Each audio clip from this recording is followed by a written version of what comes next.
What is up, everybody? Welcome back to the No Starving Artist podcast. We are here with another episode. I hope you're enjoying these episodes, and I'm really excited because today we have got another returning guest, and I feel like the returning episodes are just turn into really great conversations. And so, I don't expect anything but that with today's conversation. As you know, nsadance.com, that's where you can find out everything there is to know about No Starving Artists. We've got some new shows coming out in 2026, so be sure to tune in, join the newsletter. You get free tips every single week on that.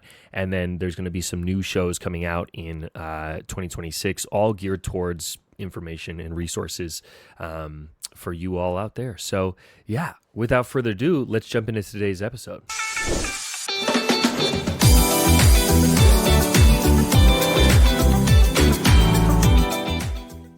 Neo, that was fancy. Maybe I didn't have that the first time. I know Look at we're you. moving up. Bravo. Neil, welcome back to the No Starving Artist podcast. A lot of people really enjoyed our first episode. I think just because you similar to me have very convicted views, and you're not afraid to state those and talk about them. And I think it just it's refreshing for people. So I'm really excited for today's episode. But if you don't know who Neo is, go ahead and give the people a rundown of who you are and what you do. Boom. Brief little rundown. Hey guys, my name is Neo Lynch, dancer, educator, choreographer. Putting dance scholar on there.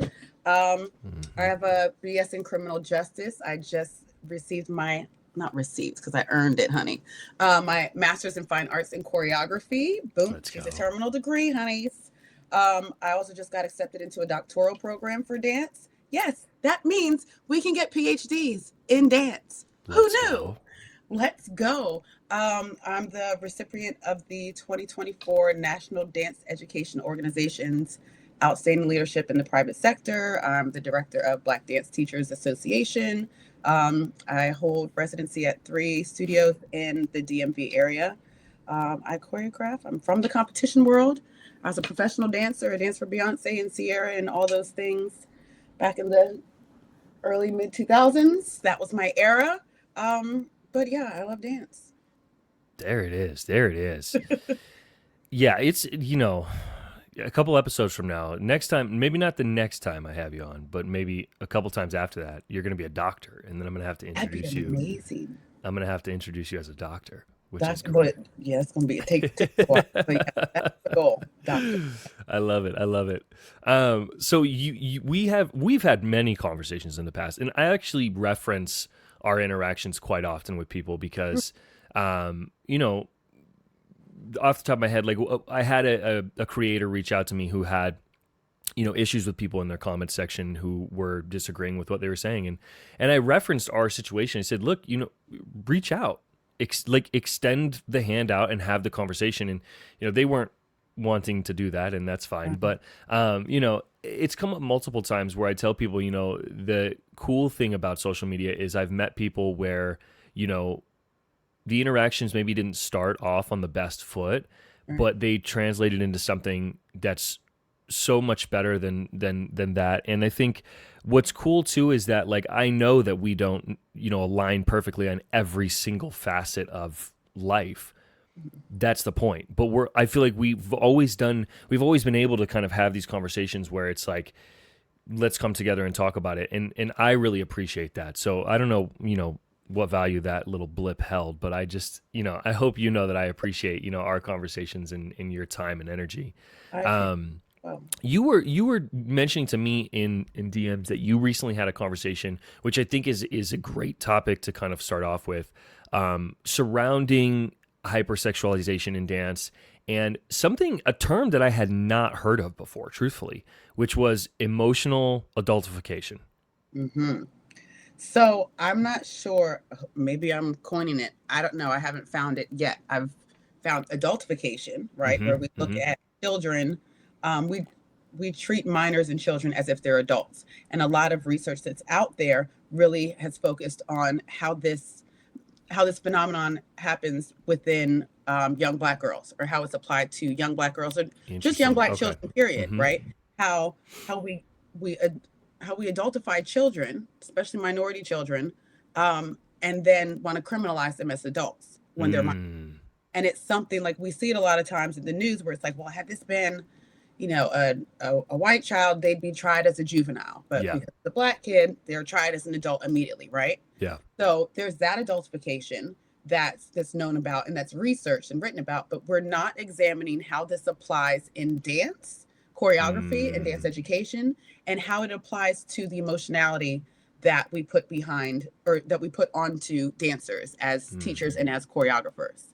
And so when I'm looking at and discussing emotional adultification, I'm talking about how it's, especially in like lyrical and contemporary, right? Yeah. How we put these adult themes onto children, and we expect them to perform and kind of fabricate these emotions that they might not have experienced yet, and that is more relatable to adults.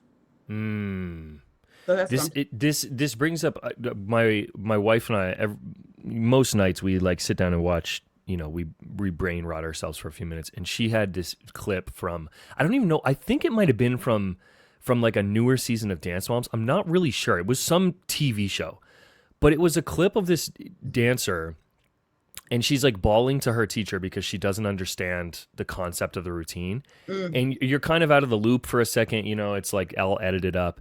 And then it cuts to like an interview of her. And this dancer's probably like 12, maybe at the most. It cuts to the dancer and she goes, she's bawling. And she's like, I just don't understand. Like, all of them just died from fentanyl and now they're back to life and I'm supposed to support them. And the way that I gasped, the way that I audibly went, let's run this back 3 paces. Like, you choreographed what on a group of 12-year-olds?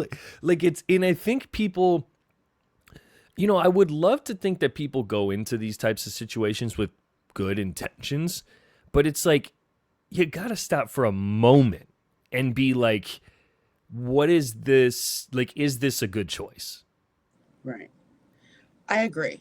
Well, I would offer, from my lived experience as a student, as a former student under the coach of the new Dance Moms.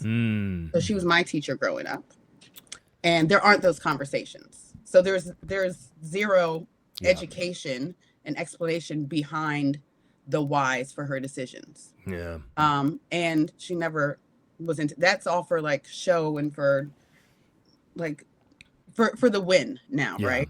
It's for the clip. It's for the clip. That's not like, there's no intentionality and like there's no depth and purpose beyond that. But no, I completely agree that it's insane. I just came across a clip on a young choreographer's Instagram page, and I did what you did. I reached out. I did the right thing. I said, let me clarify, is what I'm seeing correct? Like, what's the context behind this before I speak on it? And I got no response. But essentially, there was a routine called My Sister's Keeper. And it was literally based off of the movie where a sister has cancer and she's dying from cancer. And these young dancers, one of them was on stage with a bald cap. A bald cap as if she lost her hair because she was going through chemo. And then like something tied around it, a scarf tied around it so you could see. And I'm like, is this necessary? Like, you're really asking for young dancers. Couldn't have been older than 12. Yeah. I want you to not only cosplay as a cancer patient, but then I want you guys to interact and have these emotions as if your sister is dying of cancer. And what would this, like, that's too much. I've also 100%.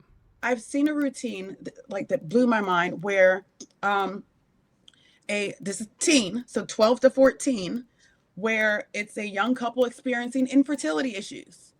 And their props on stage were pregnancy tests. That is wild. They start off reading a pregnancy test, throwing it away with a box or a trash can of other pregnancy tests. Yeah, that's crazy. And then like they adopt a child because they can't get pregnant, and that's the choreography. It's like, what are we doing? What are we actually doing?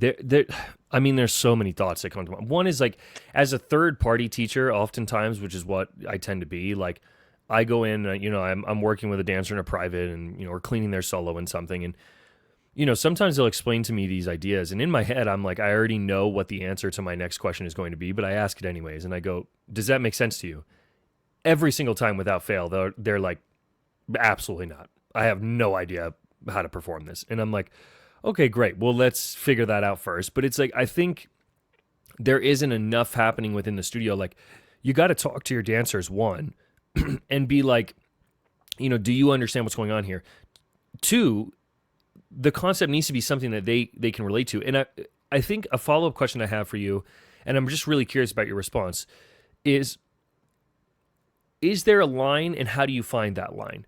Because sometimes, I hear people say, well, the kids, they're going through these experiences, or they, especially like with, active shooter type situations, which, that in of itself. But, and they're like, well, they're dealing with this at school and at home. And where is the line of like, okay, we venture into this space or we don't venture into this space for you and in your opinion?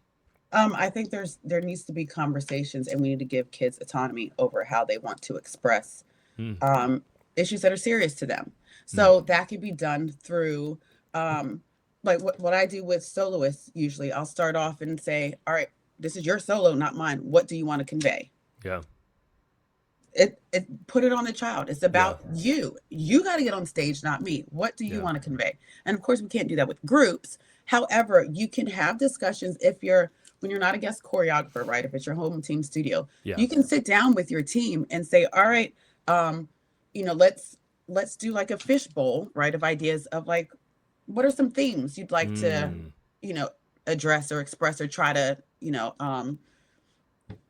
try to dance to this year Yeah, I or love create that. to. Yeah. What are some feelings? Or you could sit down and say, if you're as a person of authority, all right, we're gonna do this song and this is what I want to do. So everybody get a piece of pen, paper, write down some emotions or Yeah. write down what this means to you. Yeah. It could be a word, it could be a sentence, put it in the pot. That way it's anonymous Yep. and you can pull it out. And then as the choreographer, you get to utilize the children's feelings, perspectives, point of views into the choreography. So it's Yeah. not just I'm the adult, this is what I want to do, and here's how I think we can best accomplish that. Yeah, that part. I think, yeah, because I think I love all of those ideas because then it gives, ultimately, which is the way it should be, it gives you as the adult the final say of like, okay, how now are we going to convey this in a way that is manageable and makes sense and appropriate? I think maybe that's the part where I don't know. It's hard to point to like where it's falling apart because, yeah, you see these crazy ideas and it's like, I would hope that for a lot of us, we see these ideas and we're like, how did that even leave your brain and get put onto these kids? But it's happening so much more frequently that I don't even know if that's the case anymore. Like, I feel like, maybe we are the minority of people that are like, this is crazy. I don't know, but it's interesting. And the other part that caught my attention that you brought up, which I'll be honest, I feel like I shy away from talking about male dancers because I'm a male dancer. And I feel like I don't know. I do know. I know that I have a weird thing where like I don't ever want people to perceive that I'm favoring or like, that I'm, because I feel like I experienced that myself as a male dancer where like I was in rooms that I probably shouldn't have been purely because I was a boy that could dance. Of And course. so I kind of am like, well, I don't want to do that, Yeah. So it's a topic that I really have not really talked about much at all. What has been your experience or what led you to kind of noticing that like there is this sort of focus on hypersexualization and inappropriateness in the female spectrum of dance, but not so much in the male spectrum of dance? Well, so the thing that really made me like stop and pause and think about it, there was a competition last year where it was Revel, and Revel, all of their faculty are trained, they're YPAD certified. So Okay. Yep. protection, you know, against dancer or Mm-hmm. for Yeah. dance. advocacy about dance. Yes. Either way, but they train people in like how to watch for abuse and like make sure that we're hyper aware of protecting children. That's great. Um, and so they have a judge on the panel that's specifically for teacher and choreographer feedback. So Okay. they'll, Yep. so it's a professor from like University of Alabama or something from like the dance program. Oh wow. Um, and so she specifically talks about, you know, if this is appropriate, musicality, movement, costuming, etc. For the kids not to hear, just for the adults. Yep. And it was really interesting how at that competition, I had a hip hop piece and my son was in it. And he gets a moment to like, all right, you have fun. And he Yeah. decides he's going to hump the floor with his tongue out and like, whatever, right? Crowd goes crazy. He was Yeah. 8. Yeah. It was so cute, right? But he know what it means. He just saw the big Yeah. kids doing it, knows it's going to get a reaction from the Yeah. crowd. Yeah. Yeah. So none of the judges made a comment about a little boy grinding on the floor. Mm-hmm. That particular judge, didn't make a comment about the boy grinding on the floor. But then the next day, later on in the competition, when my 16, 17-year-old girls performed to Naughty Girl, do a jazz piece to Naughty Girl, Beyonce song, no inappropriate dancing, but because the title was Naughty Girl, they were getting flagged left and right. Yeah. And it was, this is inappropriate, you should reconsider. So I'm like, why is it inappropriate here, but it's not inappropriate there? Yeah, hold the same And energy. there's so much discussion on hypersexualization in dance towards little girls. Don't have little girls dancing in two pieces. Don't have girls rotating, like grinding their hips and like shaking their butts. And it's a part of it also, you know how passionate I am about racism in dance. A lot of it has to do with that also. Yeah. So because it's upright, like if it's upright, elongated, Eurocentric movement, as in ballet, that's fine. But once we start doing polyrhythmic movements, and once we start using our hips and our pelvis and our spines, like then, we're in a dangerous area. Yeah. But it's only dangerous for girls. Yeah. Why is that? But we have boys left and right dancing shirtless. Yeah. Shirtless. Yeah. Ninnies and everything else. This is something I've thought about before. So like there's nobody ever questions that. Yeah. And nobody is speaking up about that. Yeah. Or just or assigning romantic roles to boys, regardless of what their age is. Yep. It's always, you have to pick up the girl, you have to like pretend to kiss or hug each other, hold hands, pretend to love each other. Yeah. There's automatically a romantic relationship assigned to, you know, to little boys, but and oftentimes without even any discussion on which, you know, we should just probably for the most part shy away from these conversations to begin with. But like you've created the need for a conversation by creating that piece a lot of times without any conversation over what that dancer's preferences even are. Yeah. And I think what people fail to realize is that, you know, I'm not necessarily advocating that we need to have deep-rooted conversations about dancers' preferences. I don't know that that's necessarily professional in that space. But if the problem is if you force a preference via choreography on a dancer who's maybe at that point in time struggling with their preferences, now you've created a whole new struggle point for that dancer severely unintentionally. And the shirt thing is something I've often thought about because I think primarily because I am like, I don't even like to dance with my shoulders out. Like I'm very, very like, no, I don't know. It's the weirdest thing ever. It's the weirdest thing ever. Like it's not even like, it's not any type of like body dysmorphia or anything. It's just like, it's like not comfortable for me to dance with my shirt off. And so every time I see, you know, a male dancer dancing with their shirt off, I'm like, if you were to ask them if they were comfortable, what would they say? Because they probably weren't asked. They probably were just like, this is what you're going to be doing. Yeah. So do you think it's, I feel like I maybe know what your answer to this is. Do you feel like this is deep rooted misogyny? Deep-rooted misogyny. Like almost subconscious to an extent. Yeah, I could see that. I think there's a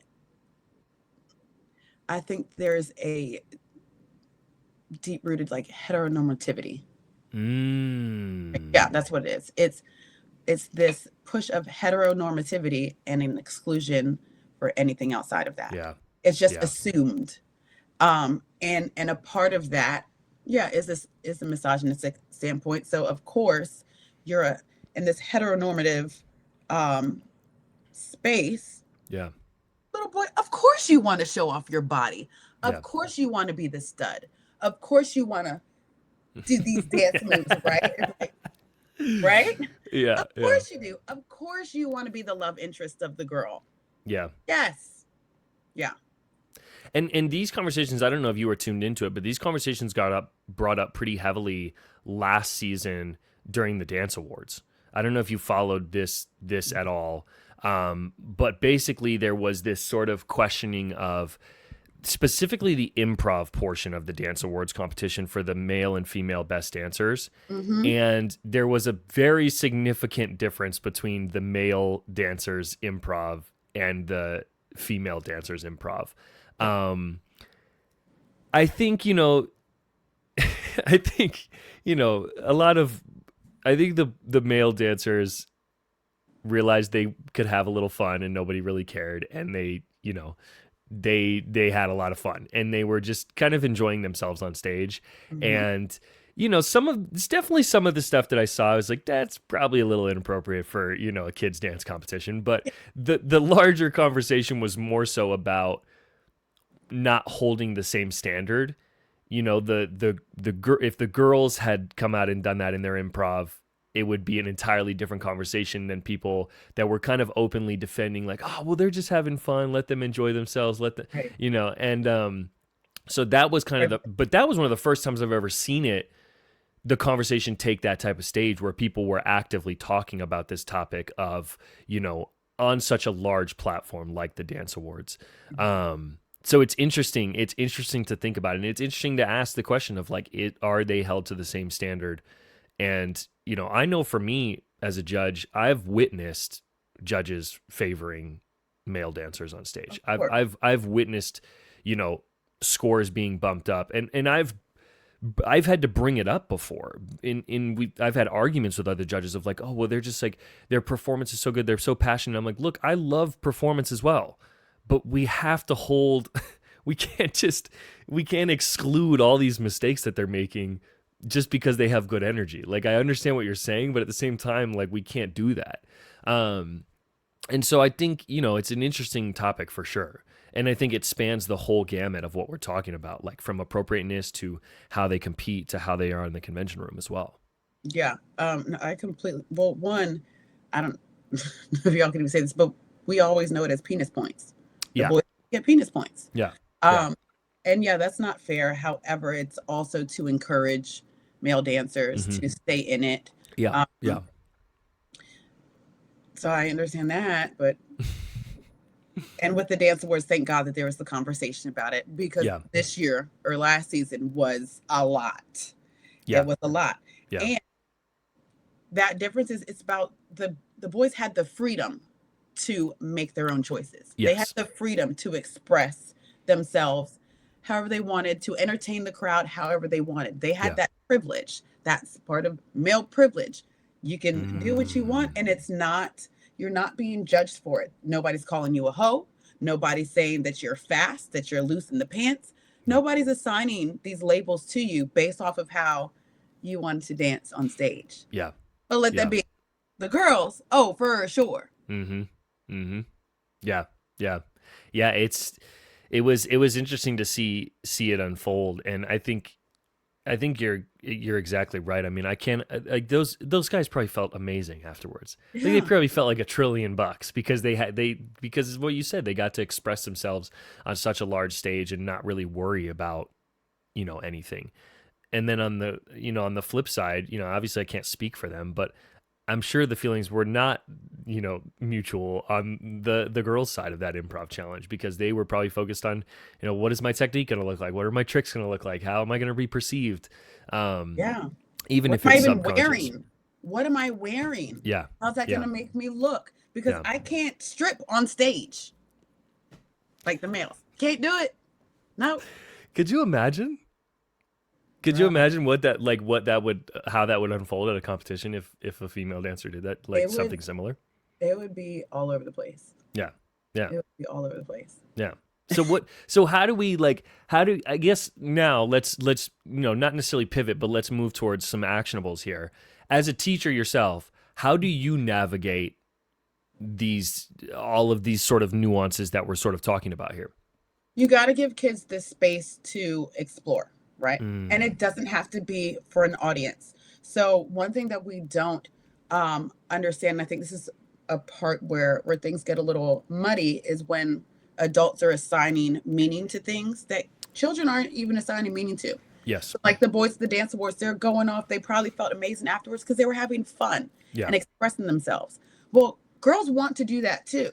Yeah. Like I just had a at the end of one of my hip hop classes last night, the kids are like, "Can we have a dance party?" And the girls wanted to like dance and twerk, and we had a whole conversation about twerking Yeah. and about African dance and about origins of it and how it's not inappropriate and its true meaning and all the things. We talked about that. Yeah. Sure. Now y'all want to have fun? Great. But here's the thing: it's not for the male gaze. It's not Mm. for. It's not to attract other people. If you probably can't do this, no, but but for female teachers and just like parents, if you ever just watch girls get together and dance, they're gonna try everything and it's fun for them. Mm. It's not for other people. Um, yeah, when it's online and stuff, then maybe that starts to get for to be for other people. But a Yeah. lot of times it's they just want to express themselves and be free without judgment and have fun with each other, and it's in community and companionship and all good purposes. Yeah. So I think as educators, we need to give children the space to make their own choices, Yeah. without assigning meaning to them. Would you say it's more so taking a support role of where those kids are and how they're naturally progressing, as opposed to trying to sort of like be in the front of that, if that makes sense? Yes, I think that could be interchangeable. We can Mm. be in the front of it and lead them, but we can also be in support of them because we Mm. had so much to learn from the kids. Yeah. Like I don't understand a lot of these trends that are going on and these dances and all the things. So I'm like, Yeah. what's that? What's that? Yeah. And in trying to be inquisitive and learn from them, then I can then be like, oh, actually, the origin of this is here. So let's turn it around into an educational moment. Now Mm. let's talk about where this dance comes from or where this song comes from, or like so many times when kids are doing what I call inappropriate stuff, I'll stop and call them out. I'm like, those are stripper moves, right? Yeah. And they're like, Yeah. wait, what? Yeah, that right there is a stripper move. That's where this comes from. It comes from strip club culture. Yeah. Oh, and they have no idea. And then they're like, well, now I don't want to do it because Yeah. that's not what I mean by it. Yeah. I didn't know that's what that meant. So now I'll do something different. Yeah. You just got to educate them. Yeah. Yeah. I think that's a great perspective. And I think that sometimes, as funny as it is, I think dance teachers fail often in that education portion of things. And fail often in that like explaining of why we're doing something or Yeah. why we shouldn't be doing something. Yeah. And yeah, it's funny, it's ironic, I guess, how that exists, but it does. Yeah. It No, does. I think there's a huge problem, especially within the private dance sector, Mm. right? Or private education, Yeah. private Yeah. studios. Yeah. There's too many of us that aren't trained and that aren't educated. We Yeah. grow up in a private studio and then Yep. we go right back into teaching at a private studio. So Yeah. we're just regurgitating the pedagogy that was put upon us 100%. without Yeah. understanding. Yeah. And then, and with, because we're private dance education, there is still like such an elitist attitude in Yes. it. Like, I go to a private studio, we do competitions. I'm in the competition world. I know more than you, who's getting an education in dance at a public school, Yeah. who's actually learning like dance history and dance foundations and all the Yeah. things. Yeah. Because I can do 4 pirouettes into an aerial, into a head spring.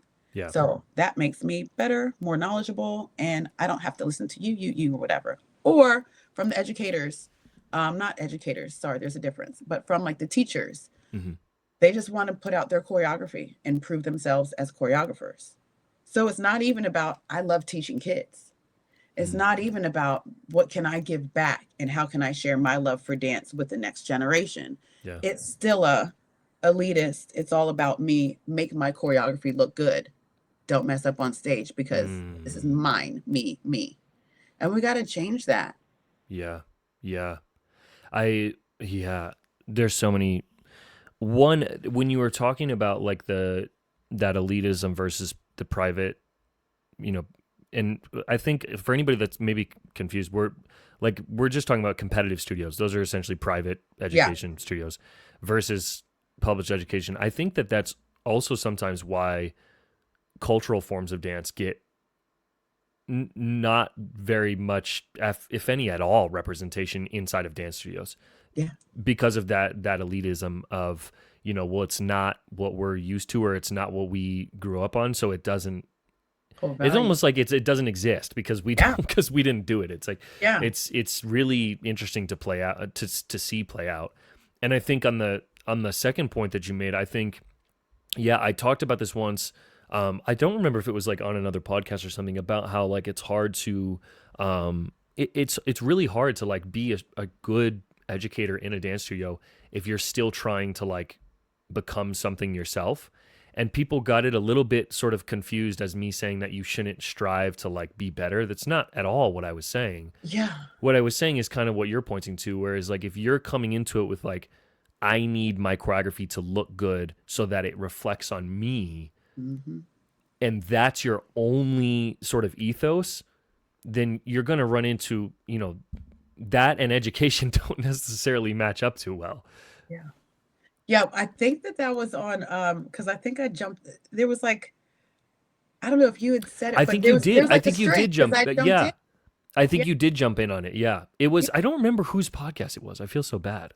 I don't know. Was it a It, podcast? I think it was a podcast. I think it was I think it was this guy named Kyle Rush who does like, he's big in No, like college dance. yeah, yeah, yeah. No counts given. Yeah. Yes, no He has counts a good given. podcast. Yeah, yeah, and yeah, one. It was funny. I mean, I'm used to people like taking things out of context, so that didn't really bother me. But it was funny how quickly some people kind of jumped on, and I was Yeah, like, because Salmon McFadden was one of them. yeah, yeah, and Yeah, real you know, quick. and I think I think I got a little sensitive on, and I think I posted something afterwards about if you're deeply offended by my post, they're probably about you.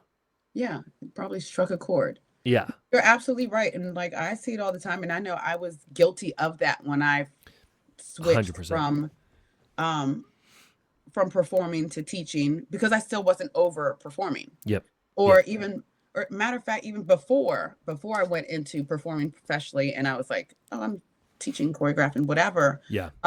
It was that like I'm living vicariously through this Yes. because I haven't done X, Y, and Z. Yeah. And we see that so many times in in teachers and choreographers now. Like, Yep. you live for this because you never got your moment on stage to shine, honey. Like, it's okay. Let's call it what it is. Yeah. And like that's normal.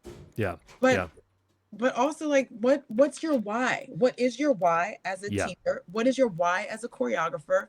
And if we're not talking about you as a teacher educator, then like girl, keep it moving. Then it doesn't apply. Yeah. And yes, of Yeah. course you should as teachers, we should always, just as dancers, period, we should always train.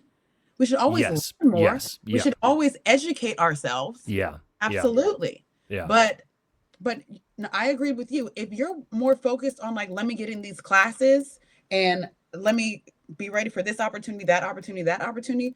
Well, you got one foot out the door Yeah. and like, Yeah. go do Yeah. that. Or Yeah. like, let that be okay. But then your responsibility in the studio space for these kids needs to be different.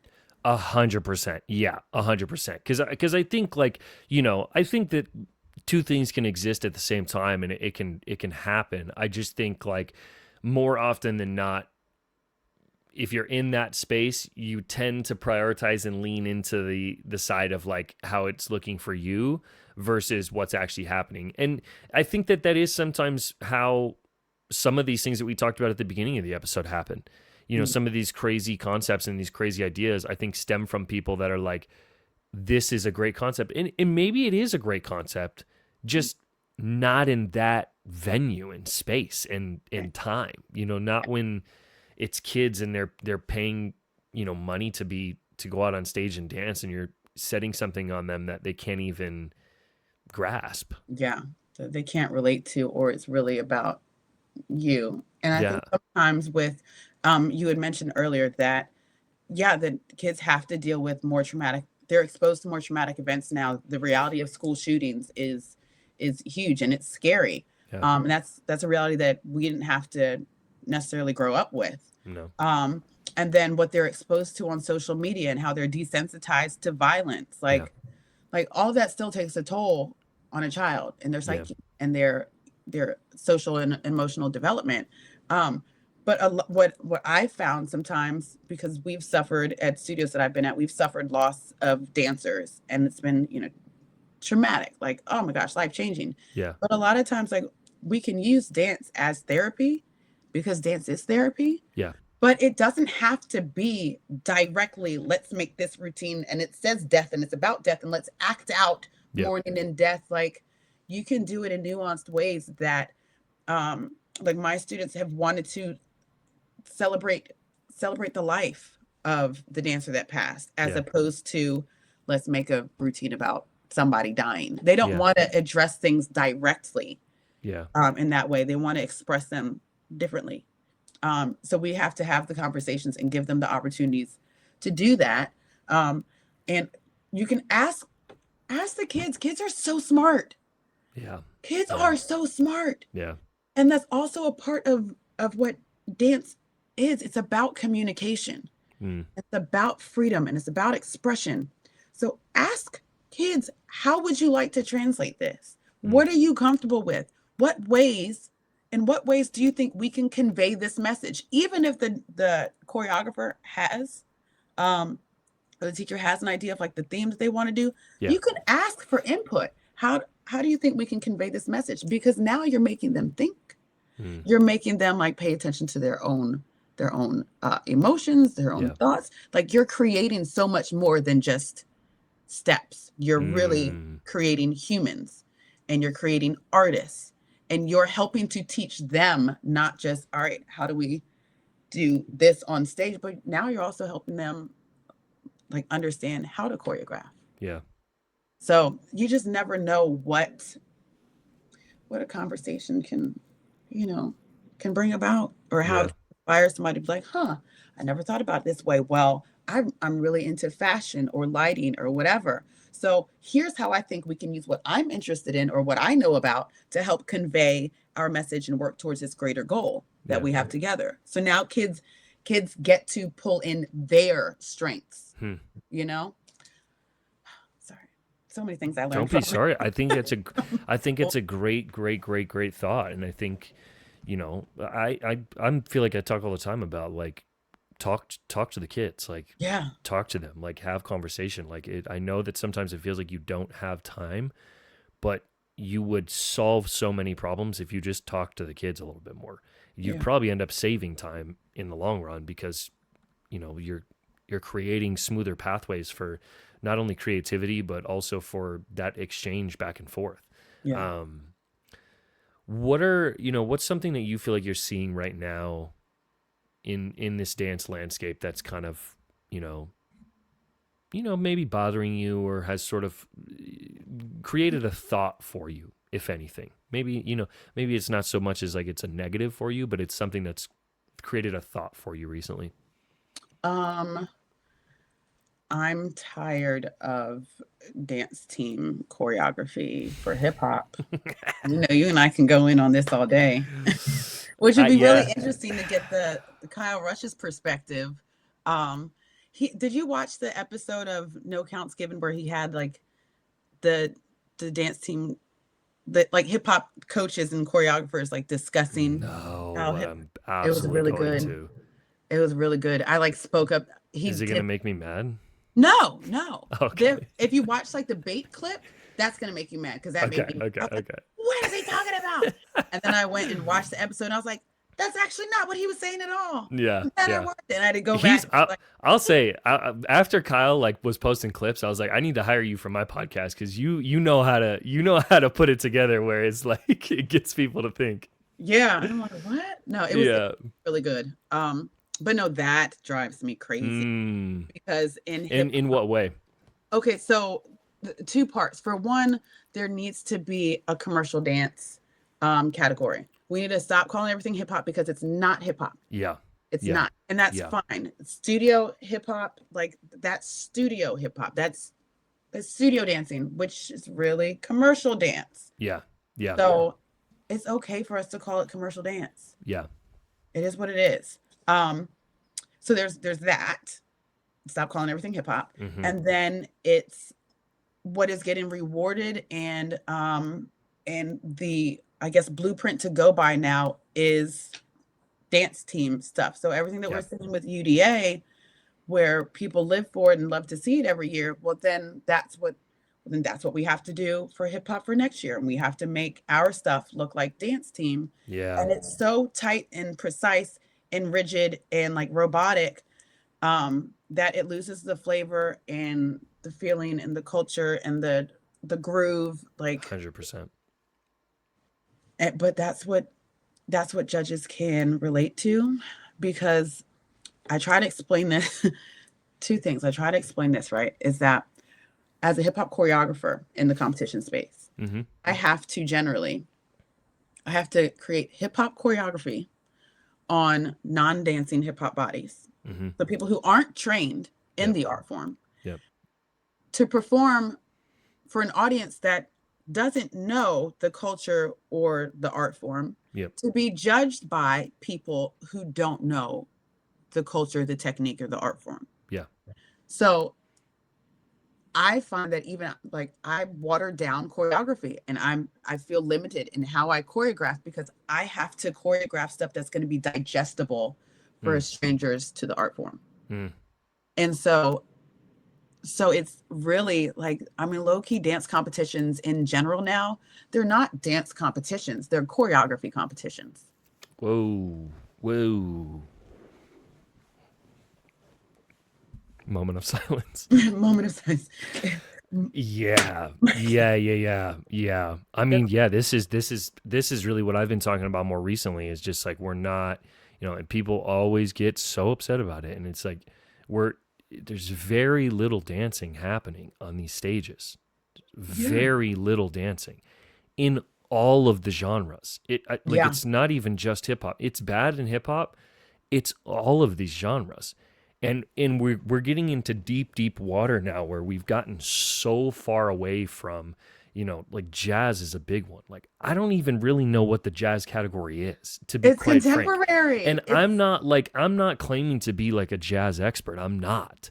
But I have eyes and I have like enough of an understanding of like where vernacular jazz came from and what it is and what it looks like. And, I understand progression. That's fine. Mm-hmm. We've gotten so far from what the style actually is that it's hard to, even as a judge, be like,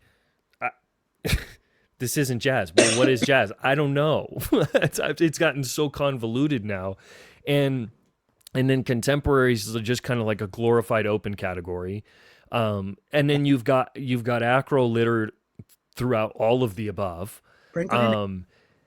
And it's getting to a point where it's like, I fear we get to a point where it's unfixable, and we can't, I don't know, because it's just, but hip hop, it's so bad. And you have this conversation, and it's either met with two things. It's either met with just like what feels like okay, cool, I don't really care what you're telling me, but like, I'm going to listen. Or it's met with like, okay, but then what do we do? And it's like, well, we have to do something, because we can't just keep misrepresenting an entire style across the whole gamut of the industry, because it's not just it gets convention classes as well. I tell kids all the time, I'm like, 90% of the hip hop classes you're taking at convention are not hip hop. And they're like, well, what are they? And I'm like, it's just someone's choreo. Just think of it that way. It's just someone coming up with choreography. I don't know why we can't just call it choreography, or just label it as the teacher's name. Like, it would give the teacher so much more freedom. Or like, in some I will give credit. Like, oh my gosh, the Wade Robson. I think his class is called like something, I don't know, rhythm and groove or something like that, or like jazz rhythm, or I don't know. But there has been a little bit more willingness as of recently to kind of adjust the names of classes to be more reflective of what they actually are. But I feel like hip hop for a long time has been this sort of clump of just anything you want it to be that's not jazz, lyrical, contemporary, or ballet. And it's like, it's not what it is. Yeah. But even at like professional training studios, like you don't have classes aren't just called hip hop this, hip hop one, hip hop two, advanced hip hop. Like Yeah. they're called they've always been called different things. The heels classes are called different things, sassy heels, rhythm and heels, hip Yeah. hop and heels, Yeah. smooth grooves, Yep. like you know, like popping with so and so. Like Yeah. it's Yeah. not just an umbrella of hip hop. Yeah. Commercial choreography, intro to commercial choreography. Like there's different names, so call them that. Yeah. But I don't think that that's going to change because there is the pocket of hip hop competitions have their own competitions, have their own space. Yeah. There Yeah. are solely hip hop competitions out there. Yeah. But I think in the competition and convention world, I think with everything, it's really just turning towards choreography competitions. And Yeah. it's just who has the best choreography, who's utilizing the stage the best, like what's giving us the best visual appeal. You know, like because it's not who's dancing the best, because the dancing is the transitions, it's the movement, it's the why, it's the how behind, you know, behind your movement. How Yeah. are you going from here to there? Why are you choosing this? Like, what are you emoting? There's a whole connection in Yeah. dance. When there's Yeah. not that connection, and we see it with the, I don't know what these like UDA faces are Yeah. that we're seeing starting to transition over the ha, hoo, hoo, ha, hoo. Yeah. What the fuck is that? Because It's nobody rough. ever, one, go out to a club, nobody's making those faces to dance. Two, when it comes to like, sorry, I'm gonna go into a different track real quick. When it comes to like heels classes, right? Yeah. That are doing the same faces that Yeah. Yeah. do that in the bedroom. It's Yeah. not gonna work. Like you're not gonna get a mate doing that. It's unrealistic and it's performative, right? Like no Yeah, one yeah. ever said you. Yeah. Like, oh yeah, I want her. No, nobody ever. That's unrealistic. 100%. So everything now I feel like is performative and it's over the top and it's just for like this visual stimulation. Like, Yeah. oh, that looks great, but you're not dancing. No. No. No. You're not. And I tell No. my kids all the time, like, I need for y'all to like take yourselves out of this real quick. As I'm setting this piece, it's not about you. It's Yeah. not about, because kids can say, oh, I have a great center leap. I have a da da da da. And it's like, great. I agree. You have a great leap and it's improved so much over this year. However, I can't put it in this routine because these judges they don't know your progress. Yeah. So they're just going to look for what's the biggest leap ever with the perfectly pointed and the this and that and that. And if it's not that to other people's standards, then I can't put it in because I don't want us to get points deducted. I got to show the best of the best, not the best of the best. I don't phrase it that way, but I got to really highlight everybody's strengths. Yeah. And I have to choreograph a piece that's not about you guys as dancers. It's about what the judges are going to like. So we can have our fun in our technique classes and recital and, you know, community performances and all that stuff. Like that's all about showing off what you do, but also you have your solos for that. Show off what you can do and what you really want to show. But for this group piece, it's not about your dancing. Do you feel like do you how do I ask, what is the question that I'm trying to ask? Do you feel like you do have to be mindful of what the judges are looking for or wanting? Oh, absolutely. Absolutely. Is that something you feel like you always were mindful of or more recent? No, I've always been mindful of that. I kind of like study. I like to say, like I study at dance competitions. Like I pay attention to like what's winning, why did it win, and generally there's a code to it. There's a code you can look at. You can look at like amazing choreography, amazing like competition routines, right? Yeah.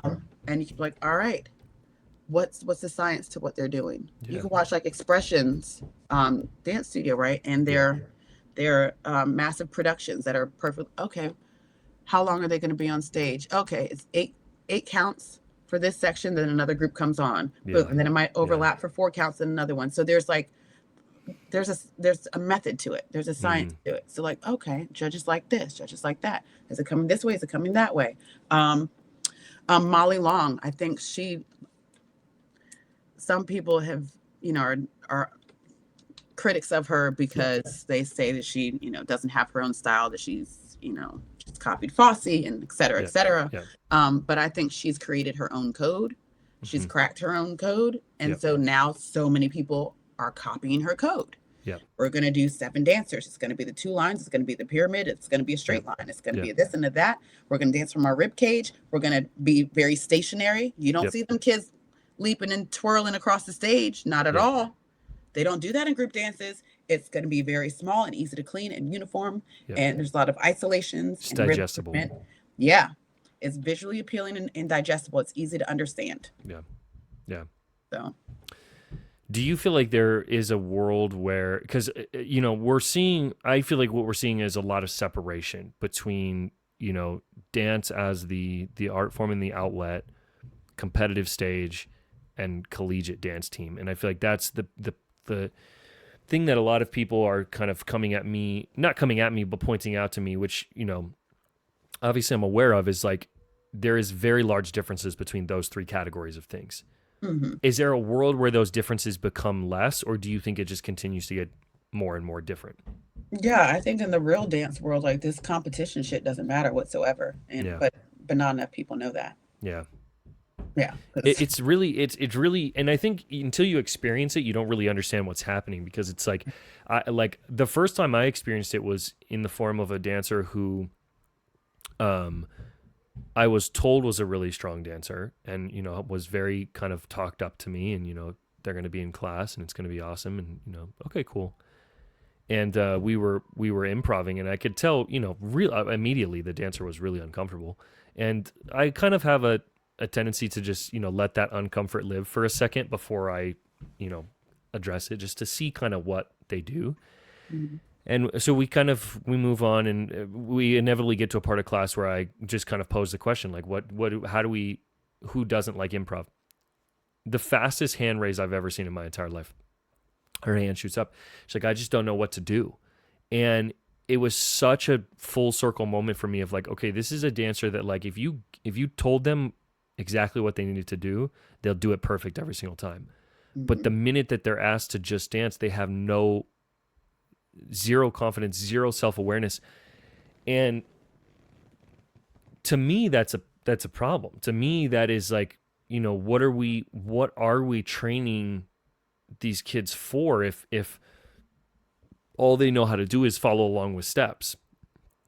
And I'm not suggesting that all collegiate dancers fall into that category, but I think as the space gets more and more competitive, we rightfully so see people focusing in on specific skill sets. And, truthfully, if you want to be on a college dance team, improv probably ranks pretty low on that chart of skill sets. So I get it. And I guess I feel like I always run into this roadblock now, whereas I'm like, okay, well, then what are they going to do afterwards? And then I always kind of hit myself with the reality of a lot of these college dancers don't want to do anything afterwards. Yeah. And so then I'm like, okay, so then is it a problem? I don't know. I feel like I always kind of like full circle myself to where I'm like, how do you solve something that people don't want a solution to? Yeah. Well, that's the part, is that they don't want a solution to it. Or a lot of times what we see are that these kids go from high level, like elite competitors, into I want to compete collegiately, right? And then after that, they're burnt out. Or so many that are young or that are high level competitors, even in high school, middle, elementary, whatever, through high school, when it comes to college, then they're done because they're just burnt out. Yeah. Period. So they don't look at dance as a career path. They don't look at it as anything beyond, I'm just here to win a trophy. What we're doing. Or this is just a hobby for now, but I got to go get a real job. Yeah. And that's unfortunate, but that's also a part of, what's great about our dance community is that there's so many levels of experience, and you can go off and do whatever you want to do. You don't Yeah. have to be a dancer. You don't have to be a choreographer. You don't have to be a teacher, educator, etc. 100%. However, there are so many things you can do because of your experience in dance. Yeah. You can be a dance. I just interviewed a dance chiropractor. Mm. Like you can be a chiropractor. You can be an engineer developing like dance robots or like Yeah. Yeah. products or whatever for Yeah. dancers. Um, you can be an author, you could be a publisher, like you could be a podcaster. There's Yeah. so many things that you can do by way of dance. Yeah. I think that's a great perspective. And I was going to ask for an actionable. That's a great actionable.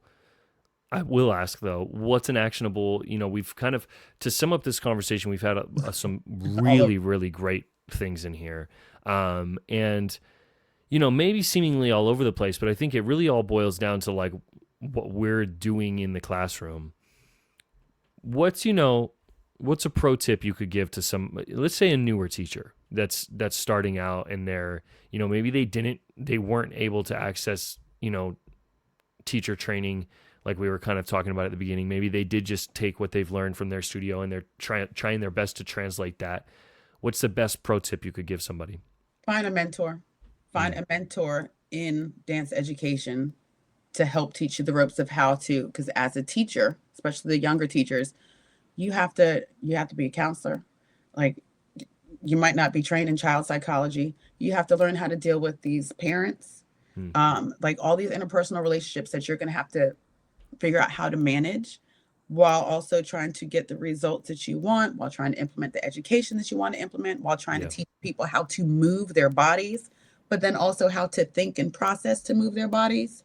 And the National Dance Education Organization is a phenomenal organization for all dance teachers, choreographers, educators to be a part of. We have memberships, not we like as if I'm I'm a member, but but I'm not like a part of admin or anything. But it's a phenomenal organization to be a part of. They offer online training for teachers. You can get different certifications. You can learn about um, like teaching for disabled dancers, Mm. teaching for special needs, teaching in you know what is it pre-K Mm-hmm. through Mm-hmm. through high school like there's so many things, cultural dance, tap, hip hop, there's so many things. They have so many online courses that are free for members. That's phenomenal and amazing. They have the National Honor Society for Dance Arts, so kids can actually get scholarships and be a Mm-hmm. part of an honor society related to dance. We have a national conference every year that is phenomenal. Like this was just from this is our program from this past year, my first time going, Mm. and the just recalibrating pedagogy in jazz and hip hop is one of the class. What students wish Mm. their professors knew. Um, Costuming for everybody, fittings and constructions, Caribbean contemporary, a cultural experience, a holistic approach for young leaders. Like there's so many opportunities to learn Yeah. through National Dance Educators organization. I highly suggest that people like get a membership. Yeah. There's so much information and I there's so love much that. guidance, and they do offer mentorship programs for new teachers. Yeah. Yeah. Amazing. Amazing. Neo, thank you so much. Thank I you for knew this episode was going to be good. And it was exactly that. I think a lot of like really, really great conversations. And, that's what I'm about is like, let's just yeah. talk about stuff. And even if we don't agree on it, or even if, people have other viewpoints, like we got to start somewhere. And so I really genuinely appreciate your time and energy. And, where can people find you and follow along with this journey to the PhD? Oh God, I don't know if I'm going to post that until it's done. We got to find money for that thing. The way things are set up now, holy moly. You can find me on Instagram at Neo Lynch, NeoLynch. You can find me at blackdanceteachersassociation.com. You can find me at neolynch.com. I got to update that site. Don't judge me. Yeah. And on Instagram at Black Dance Teachers Association. Thank you so much for having me. And I always appreciate our conversations. Absolutely. Absolutely. Me the same.